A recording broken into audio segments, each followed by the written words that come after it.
Dear Deputy Prime Minister and Minister of Foreign Affairs and Diaspora, Madam Donika Gerwala-Schwarz, dear Ukrainian citizens in Kosova, dear representative of the Association of Journalists in Kosova, Mr. Reja, dear representative of the European Center for Press and Media Freedom, Ms. Kusari, good morning to you all. Mirmanjez Dobagoranka. It is a pleasure to have you here today on our beautiful open balcony, on beautiful summer morning, on such an occasion. We are gathered here to celebrate the Independence Day of Ukraine. This day commemorates Ukraine's declaration of independence of 1991, a landmark moment that marked the end of the Soviet occupation and the beginning of a new era for Ukraine. On this day, we are reminded of the resilience and determination, but also the unity of Ukrainian people in coming together to re-establish its statehood as it entered the post-Cold War era. The Soviet Union no longer exists, but the Russian Federation does. And so, 32 years after Ukraine declared independence, it finds itself in the position of having to defend the country's sovereignty, independence, and territorial integrity against an illegal and unprovoked invasion. The Republic of Kosova stands fully behind Ukraine in this sacred mission. Just this week, we joined the G7 Joint Declaration of Support for Ukraine, and in doing so, we express our willingness to contribute all that we can to Ukraine's defense in this hour of need. I have consistently made this willingness clear both in public and in closed-door meetings, including this week's gathering of leaders in Athens. During that gathering, it was my honor to meet President Zelensky in person.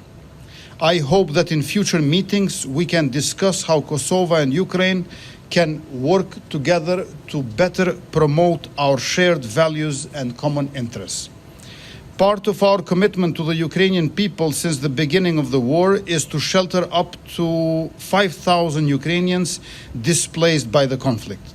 Some of them are here with us today, whom I wish a special welcome on this Independence Day.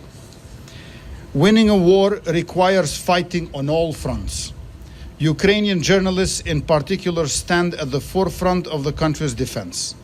In an era marked by information warfare, these journalists, both inside and outside Ukraine, have served as soldiers in their own right. The participants of our unique Journalists in Residence program are themselves Reporters Without Borders. Though far from home, you continue to make vital contributions to your country. In fact, your work today brings to mind the essential role that Kosovo's diaspora played during our own struggle for freedom in the 1990s. During that long and difficult period, Kosovo Albanians living abroad directed the world's attention to the oppression and apartheid and then the genocide the Serbia perpetrated against our people. In similar fashion, Ukrainian journalists in Kosovo are not only covering the internal affairs of their country, but also shaping international perspectives on their people's struggles and aspirations. This indeed is something to be celebrated and also congratulated. We are proud to host you all in our country and delighted to be your second home. Happy Independence Day to you all, and may we soon gather here again to celebrate Ukraine's coming triumph against violence, brutality, and aggression. Thank you.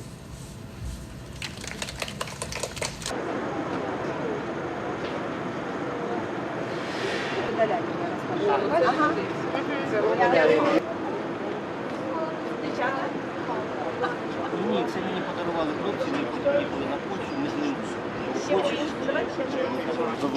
Доброго ранку. Доброго ранку. Доброго ранку. Мир.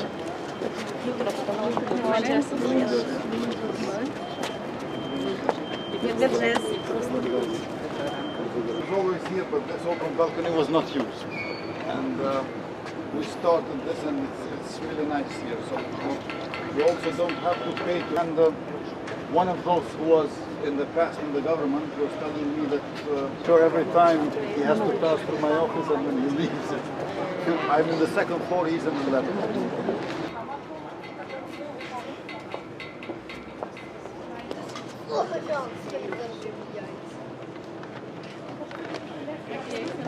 Подивись на мене.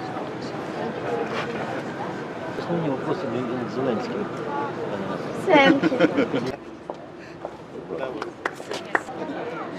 I'm here with my family. Very good. My husband and my son. Thank you. From which part of Ukraine?